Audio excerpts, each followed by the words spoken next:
Gracias por visitar ciudadedios.com. Soy Alex y quiero compartirles un poco de lo que vivimos en esta semana.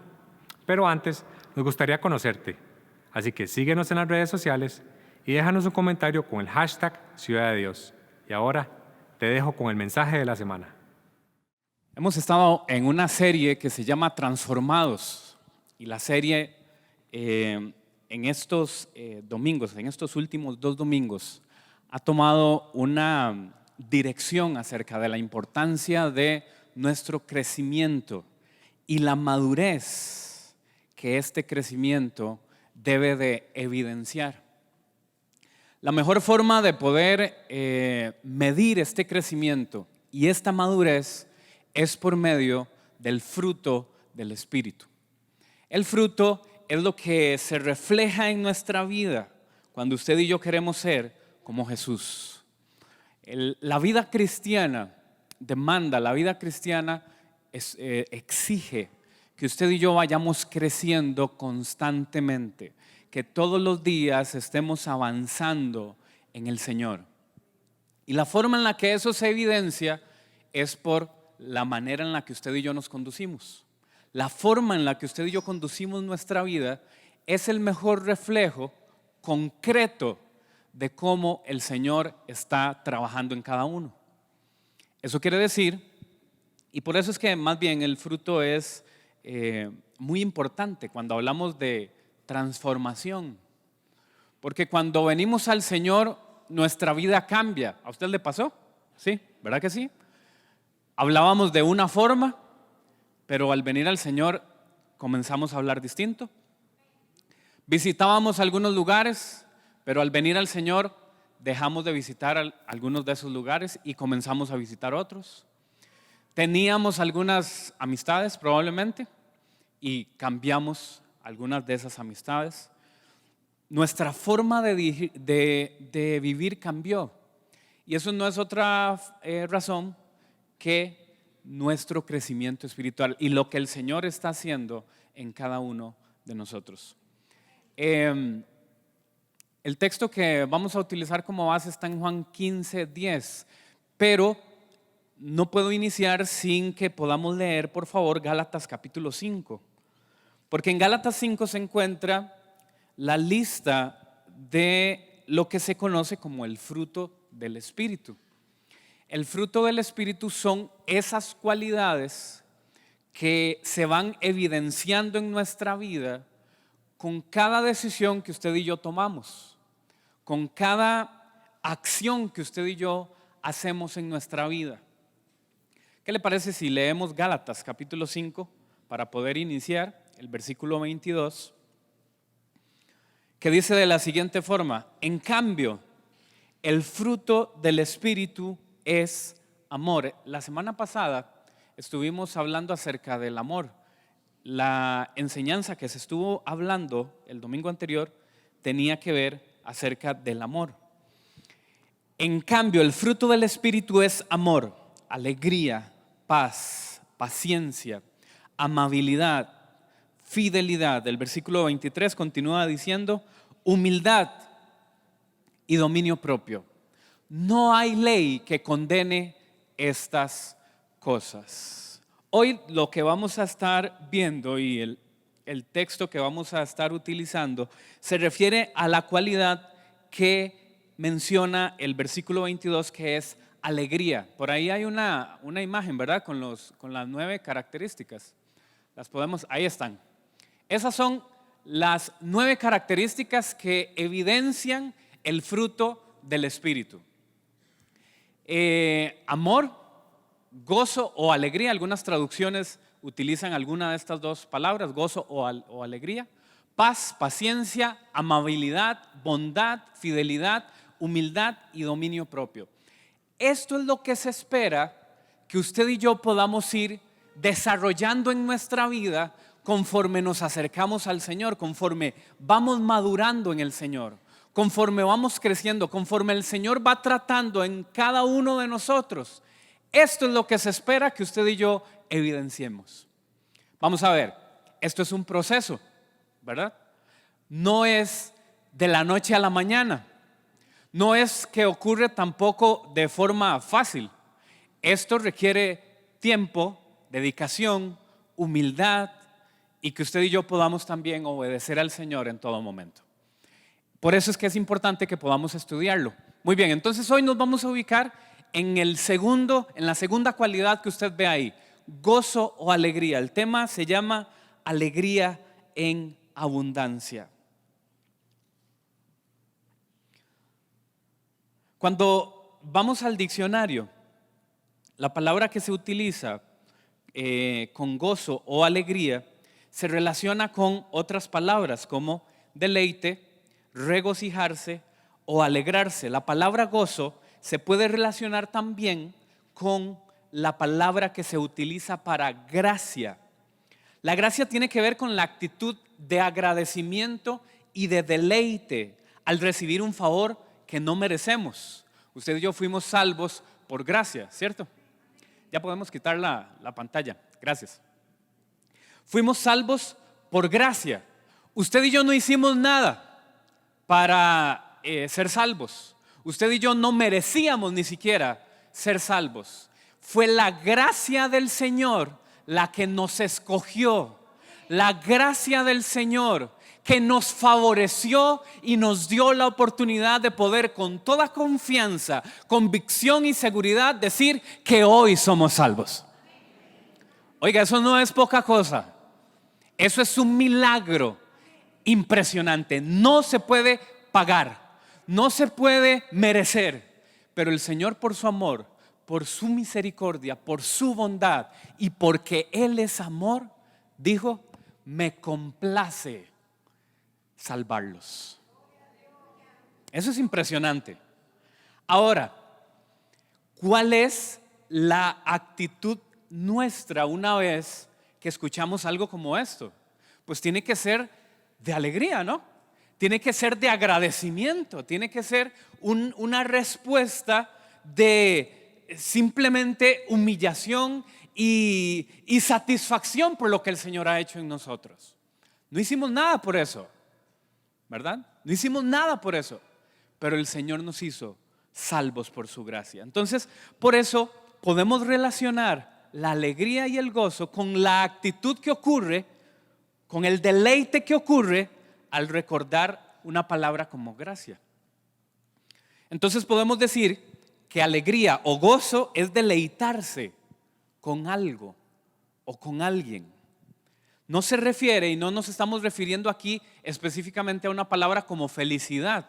Gozo o alegría y felicidad en realidad no se relacionan, porque la felicidad es como la sensación que hay cuando ocurre algo bueno, ¿verdad? Y humanamente eso es normal, humanamente eso está bien. Sentirse alegre o sentirse contento porque ocurrió o escuchó o se dio cuenta de una buena noticia. Eso es normal, eso está bien, pero el gozo y la alegría a la que se refiere la Biblia va más allá.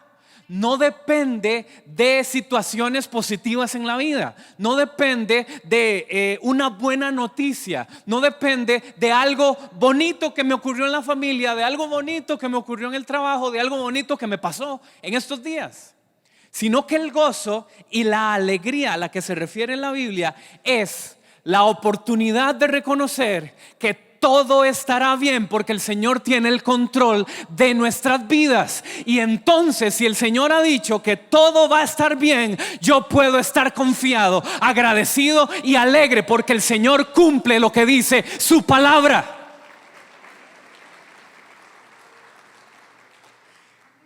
Entonces no es una emoción, no es una sensación que usted se levantó, usted o yo nos levantamos hoy contentos. No se refiere necesariamente a eso, porque la alegría es más bien un estado en el que vivimos, en el que debemos de vivir, gracias a la acción del Espíritu Santo en nuestra vida. Eso es madurez, precisamente. La madurez nos va a permitir, y vamos a ir viendo cómo es que podemos entonces desarrollar madurez en nuestra vida. Porque la palabra clave para estos días que vamos a estar hablando de esto es precisamente esa.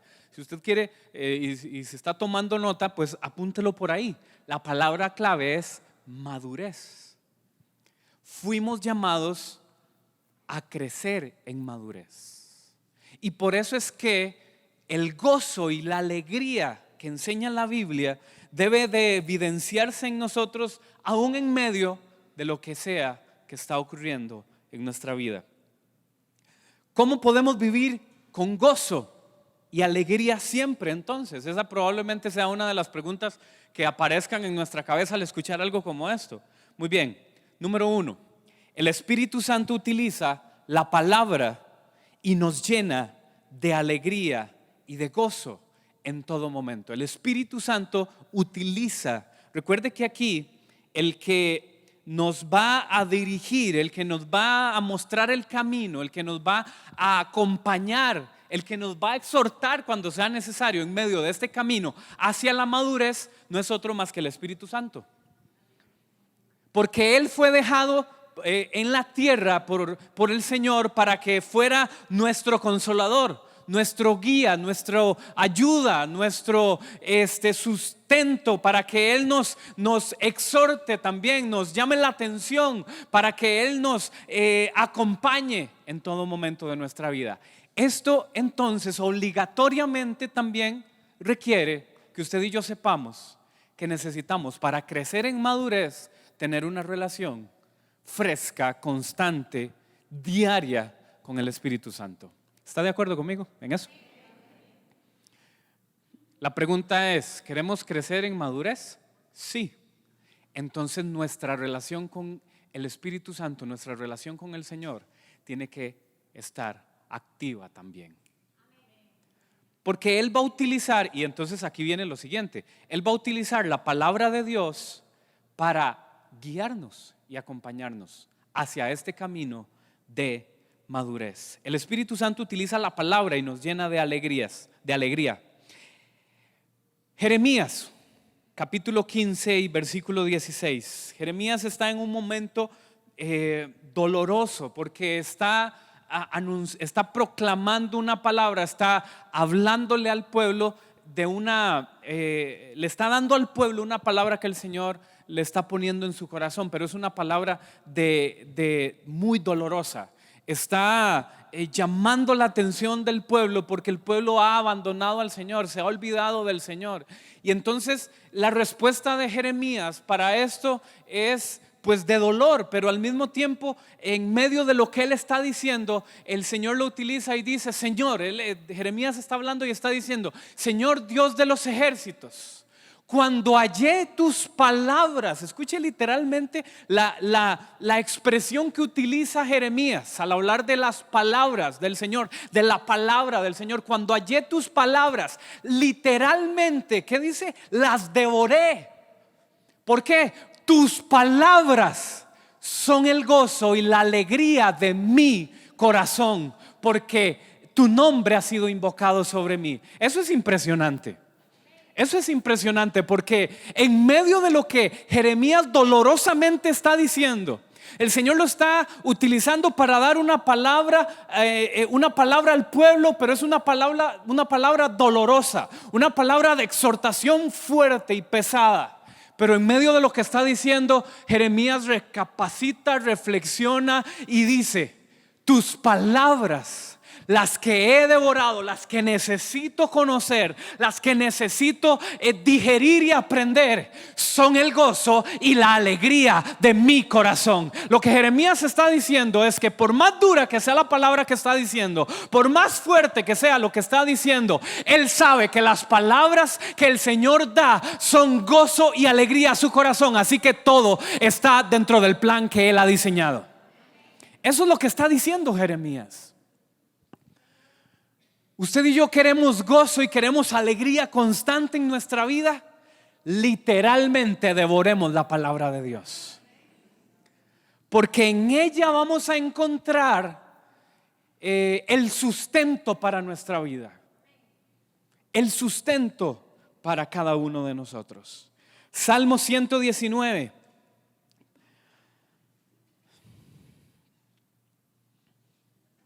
Salmo 119 y versículos 110 y 111.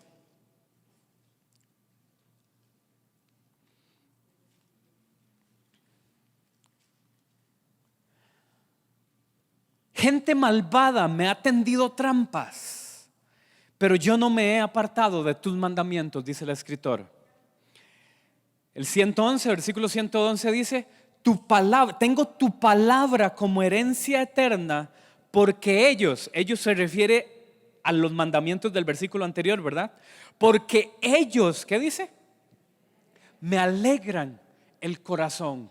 El escritor está diciendo: aunque la gente me ha tendido trampa, aunque he vivido en medio de trampas por lo que otros han puesto en mi vida, yo he aprendido, eso es lo que está diciendo, yo he aprendido que no me puedo apartar de tus mandamientos, porque tu palabra, una vez más, tu palabra es la herencia eterna, lo que me va a quedar por siempre, lo que voy a atesorar por siempre. Porque ellos, tus palabras, tus mandamientos son los que alegran mi corazón. Yo quiero decirle esto: otros pueden maquinar contra usted y contra mí, sean personas, o sea el diablo, o sean las circunstancias. Otros pueden maquinar contra usted y contra mí, pero cuando usted y yo aprendemos y reconocemos que su palabra es una herencia eterna, que no va a quedar aquí en la tierra cuando usted y yo ya no estemos, sino que va a trascender con nosotros hasta la eternidad. Cuando usted y yo comprendemos eso, no importa que otros planeen el mal para nosotros, el Señor va a estar con nosotros siempre, y entonces eso nos va a alegrar el corazón toda la vida.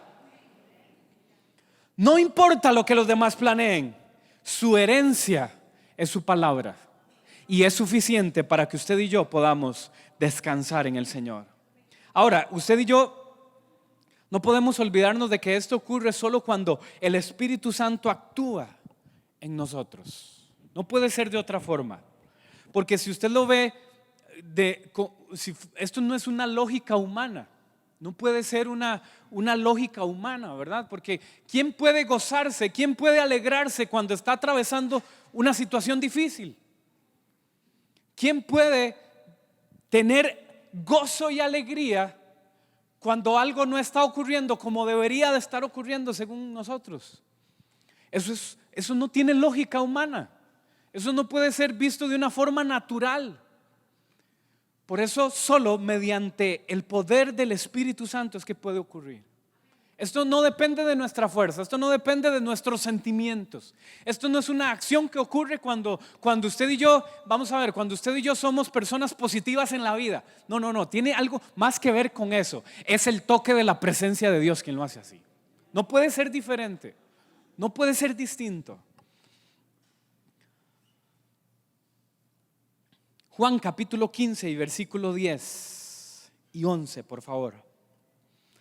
Este es el texto este es el texto que les decía que utilizo en esta reflexión como la base, digamos, como el centro de la enseñanza. Jesús está hablando y dice: si obedecen mis mandamientos, permanecerán en mi amor, así como yo he obedecido los mandamientos de mi Padre. Es decir, Él ya lo hizo, Él lo está haciendo. Así como yo he obedecido los mandamientos de mi Padre y pertenezco en su amor, les he dicho esto para que tengan alegría y así su alegría sea completa. En otras traducciones dice sea alegría abundante o con abundancia. Y entonces el texto al final dice: les he dicho esto para que tengan mi alegría y su alegría sea completa. ¿Cuál es la clave entonces? Permanecer en el Señor, obedecer sus mandatos, obedecer su dirección. Y de esta forma permanecemos en Él, en su amor. Y esto nos va a permitir entonces que la alegría que viene del cielo, que la alegría que es del Señor, también se manifieste en cada uno de nosotros. Quiero seguir avanzando y ahora me voy a referir a lo siguiente. ¿Cómo entonces, cómo es el gozo o la alegría al que se refiere el texto como fruto como tal entonces?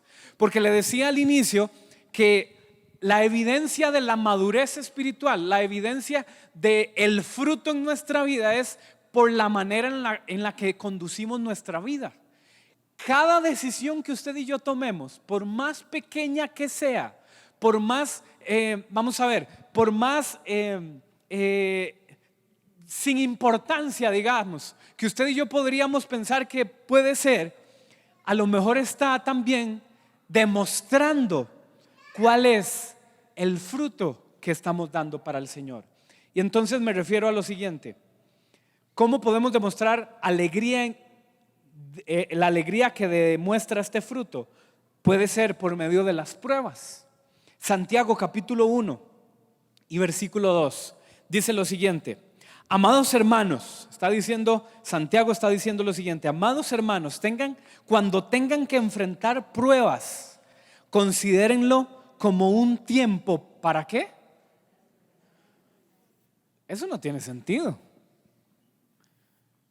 Cuando tengan que enfrentar pruebas o problemas, considérenlo como un tiempo para alegrarse mucho.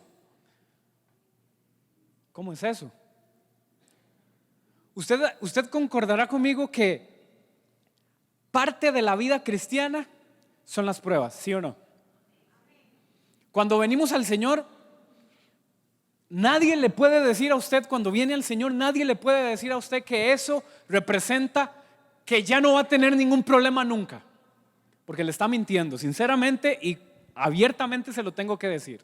Nadie le puede decir a usted que venir al Señor representa que desaparecen las pruebas, que desaparecen los problemas, que usted el día que acepta al Señor va y revisa la cuenta del banco y tiene un montón de plata ahí que usted no sabe dónde apareció. No es eso, porque si alguien dice eso le está mintiendo, ¿verdad? Pero escuche esto: las pruebas son parte de la vida cristiana. Usted y yo ocupamos las pruebas, las necesitamos. Casi que hay que orar por ellas para que vengan. ¿Sabe por qué? Porque eso nos enfrenta al plan que tiene Dios con nosotros. Yo quiero decirle esto: el Señor planeó algo especial para usted y para mí. No lo planeó ahora en la mañana cuando usted se levantó. No lo planeó ayer. No lo planeó hace una semana. Lo planeó antes de la fundación del mundo. Dice la Biblia que nosotros en el vientre de nuestra madre ya Él nos había visto. Usted y yo ni siquiera habíamos venido a este mundo y ya Él se había fijado en nosotros. Había diseñado los días de nuestra vida. Él había planeado quién usted y yo íbamos a ser. ¿Sabe por qué? Porque a Él le plació escogernos. A Él le plació separarnos. Hay miles de millones de personas en el mundo y en la historia van a seguir existiendo miles de millones de personas. Pero dentro de todas ellas el Señor lo sacó a usted, lo puso aparte y le diseñó un plan para su vida. ¿Sabe por qué? Porque le ama. Usted no es cualquier cosa. Usted es hijo del Señor y por eso Él planeó algo especial para su vida.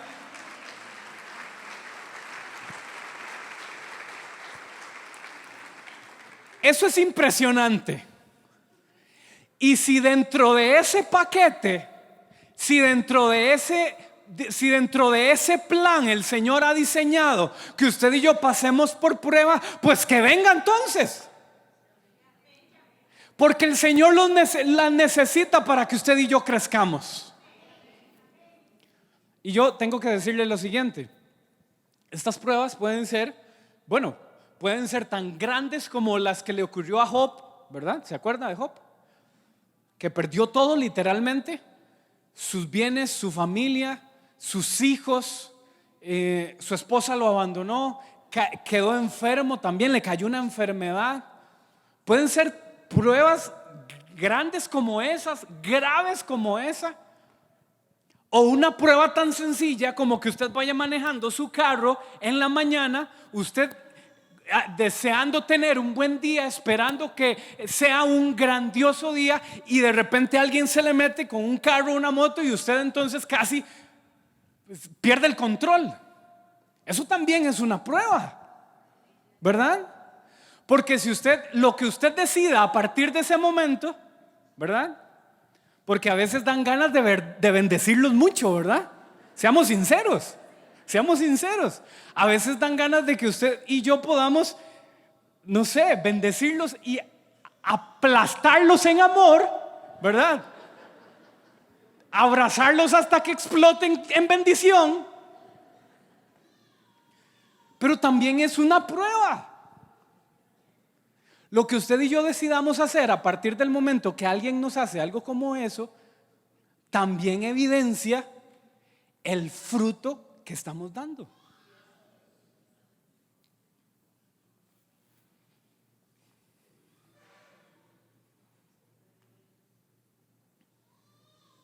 Alguien contó una vez que iba manejando y esta persona decía que él considera que maneja despacio, ¿verdad?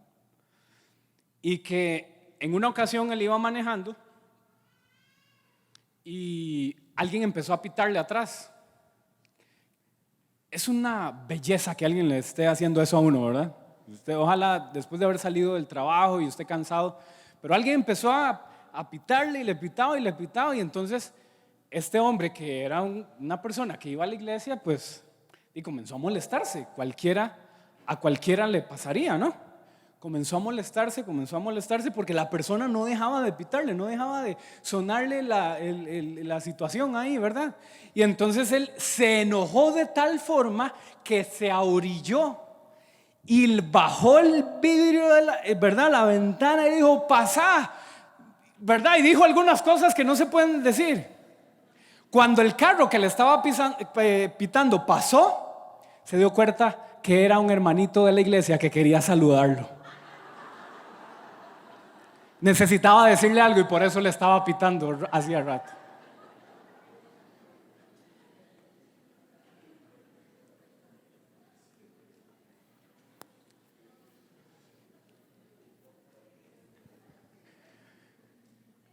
El Señor puede utilizar cualquier cosa para que usted y yo nos demos cuenta de quiénes somos en realidad.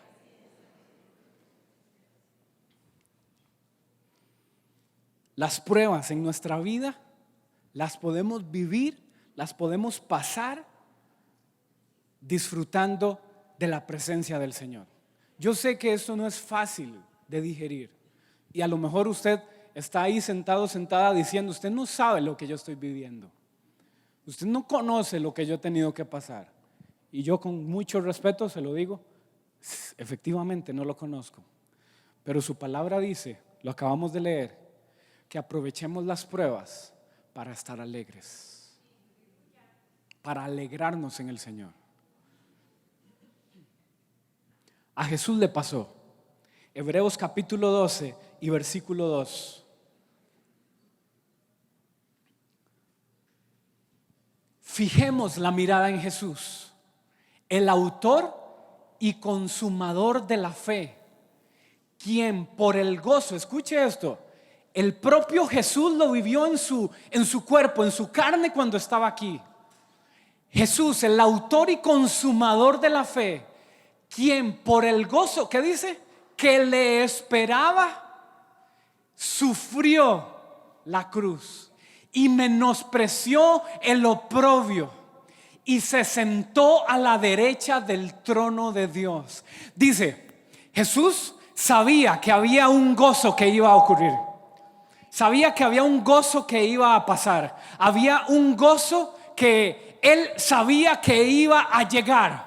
Pero para poder llegar a ese punto, sabía que tenía que atravesar prueba. Y la prueba para Jesús era sufrir la cruz y sufrir todo lo que vivió aquí en la tierra antes de reconocer lo que el Señor iba a hacer en su vida. Dice que el gozo estaba ahí. La dirección de su vida iba hacia el gozo que eso representaba, pero para poder llegar a eso necesitaba sufrir la cruz, necesitaba atravesar la prueba. Yo lo que quiero decirle en esta mañana quizás es esto: No importa la prueba, no importa la circunstancia, lo que sea que usted esté ocurriendo, si la está viviendo en la dirección correcta, después de esa prueba, después de esa circunstancia, usted también va a disfrutar del gozo que ha sido prometido para los que aman al Señor. Así que en medio de ese camino y la dirección de ese camino va a tener prueba. Va a tener circunstancias que a usted y a mí nos van a doler, nos van a afectar, nos van a desestabilizar. Pero ¿sabe qué? Si es la dirección que el Señor puso para nuestra vida, es la dirección correcta. Jesús sabía que el resultado de la prueba, es decir, la cruz, iba a ser gozo y alegría, pero tenía que sufrirlo primero. Recordemos que esto entonces solo puede ser cuando dependemos por completo del Señor y cuando hemos desarrollado un nivel de madurez que solo se ve reflejado cuando pasamos tiempo con Él. Recuerde, es fruto, y el fruto solo se evidencia cuando se ha cuidado, se ha cultivado y se ha ayudado a crecer una planta. Es un fruto, ¿verdad? Es decir, solo va a ocurrir cuando usted y yo hemos estado trabajando en ello. Solo va a ocurrir cuando usted y yo intencionalmente y conscientemente hemos estado trabajando para que ocurra. Hemos estado haciendo algo para que ocurra. Y entonces usted y yo podemos vivir en gozo y alegría en medio de lo que sea que ocurra, en medio de lo que sea que estemos viviendo, siempre y cuando estemos sujetos de la mano del Señor, agarrados de la presencia del Señor, conectados a su Espíritu. Porque esa es la forma en la que usted y yo vamos a poder crecer. Además, recuerde que usted y yo, como hijos de Dios, necesitamos que nuestra fe sea probada, porque Dios la utiliza precisamente para nuestro crecimiento. Eso es lo que dice el versículo 3 que estábamos leyendo de Santiago.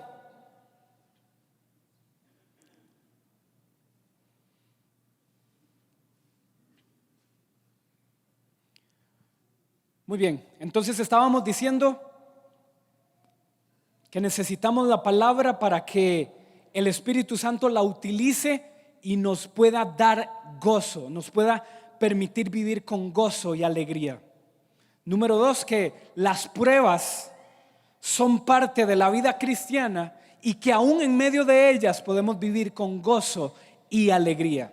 Número 3, Primera de Pedro, capítulo 1 y versículo 8 y 9, dice lo siguiente: ustedes lo aman a pesar de no haberlo visto, y aunque no lo ven ahora, creen en Él y se alegran con gozo, con un gozo indescriptible y glorioso, pues están obteniendo la meta de su fe, que es su salvación. El escritor está diciendo: ustedes han creído y aman al Señor a pesar de no haberlo visto.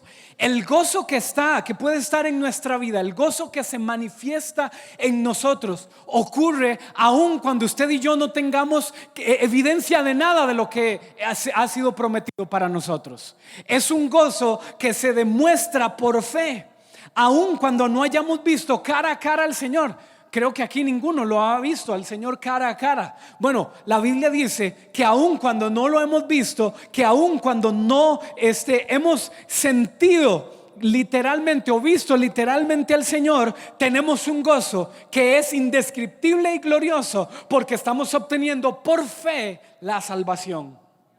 Esto quiere decir que usted y yo entonces tenemos un nivel de madurez y de crecimiento que nos permite tener alegría, tener gozo, creer en el Señor, confiar en el Señor, aun cuando no lo hayamos visto.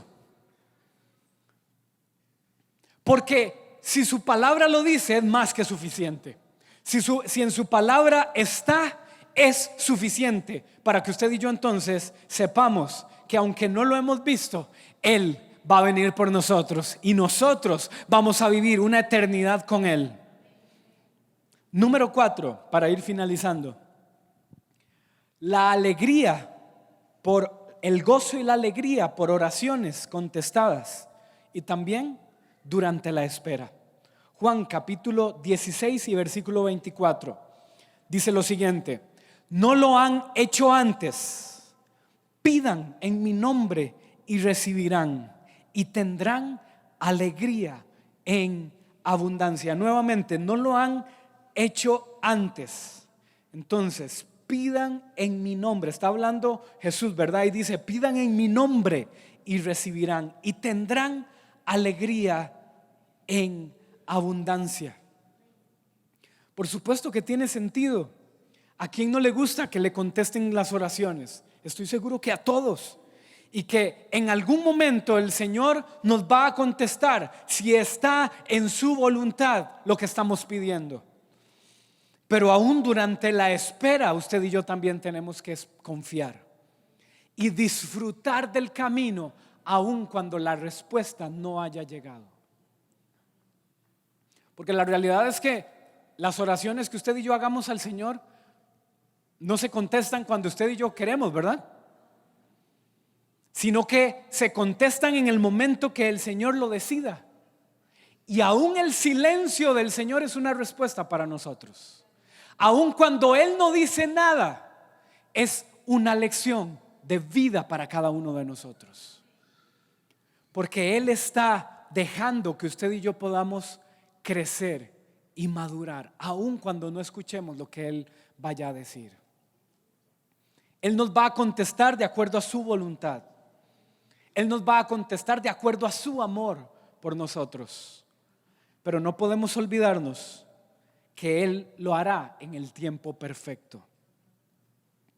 Primera de Juan capítulo 3 versículo 21 y 22 dice así: queridos hermanos, si el corazón no nos condena, tenemos confianza delante de Dios y recibimos todo lo que le pedimos porque obedecemos sus mandatos y hacemos lo que le agrada. No podemos olvidar que mientras esperamos la respuesta del Señor, mientras esperamos que el Señor nos conteste, debemos hacer lo correcto. No es una oportunidad para desviarnos y hacer lo que queramos, no, es una oportunidad para que sigamos haciendo lo que el Señor ha pedido que debemos de hacer. Aunque no nos haya contestado, aunque esa oración esté ahí pendiente, aunque el Señor esté esperando darnos la respuesta, y nosotros también, usted y yo tenemos la oportunidad de seguir haciendo lo correcto para agradar al Señor. Y para finalizar, Nehemías capítulo 8 y versículo 10. No puedo terminar esta mañana esta reflexión sin recordarle lo que dice la Biblia acerca del gozo para usted y para mí. El gozo de Jehová, el gozo del Señor es nuestra fuerza. Cuando usted y yo no comprendemos lo que está ocurriendo en nuestra vida, cuando usted y yo ya no tenemos fuerza, cuando usted y yo ya no tenemos aliento, cuando usted y yo ya no podemos seguir, quiero recordarle que la Biblia dice que el gozo del Señor es nuestra fuerza. Al final del versículo dice, porque el gozo de Jehová es vuestra fuerza. Yo no sé qué puede estar ocurriendo en su vida hoy. No sé qué puede estar pasando, pero quiero recordarle que el Señor tiene un plan. Él ha diseñado un plan para usted y para mí. Y ese plan se va a cumplir tarde o temprano. Él lo va a cumplir. Y lo único que usted y yo debemos de recordar es que, aunque los demás pareciera no importarles, el Señor nos va a dar su fortaleza. Y su fortaleza puede ser su alegría y su gozo en medio de nosotros.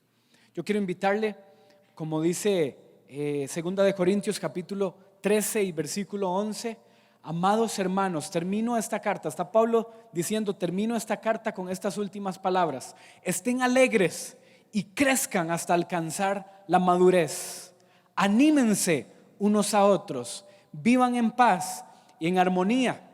Entonces el Dios de amor y paz estará con ustedes. Entonces el Dios de paz, el Dios de amor y paz estará con ustedes. Crezcamos hacia la madurez. Crezcamos hacia el perfecto plan y diseño que Él tiene con nosotros. Hagámoslo disfrutando de la paz y del gozo y de la alegría que es disfrutar su presencia en nosotros. Quiero invitarle a ponerse en pie, por favor.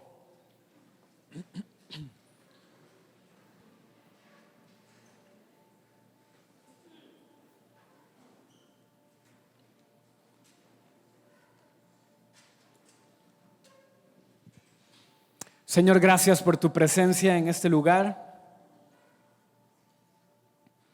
Señor, gracias porque tú eres bueno y por la alegría de tu salvación, por el gozo de tu salvación, el cual nos permite hoy estar aquí creyendo confiadamente que tú sigues haciendo el plan que diseñaste para cada uno de nosotros. En esta mañana queremos presentarnos delante de ti, creyendo que seguimos el diseño que tú has planeado para nosotros y que es gracias a Él que tenemos fuerza y que tenemos la fortaleza para poder seguir adelante. Estamos seguros, Señor, que tú estás trabajando en nosotros y que en medio de lo que sea que vivamos, en medio de lo que sea que vivimos, la alegría y el gozo de disfrutar tu presencia son suficientes, Señor. Señor, tú eres bueno, confiamos en ti y queremos amarte cada día más.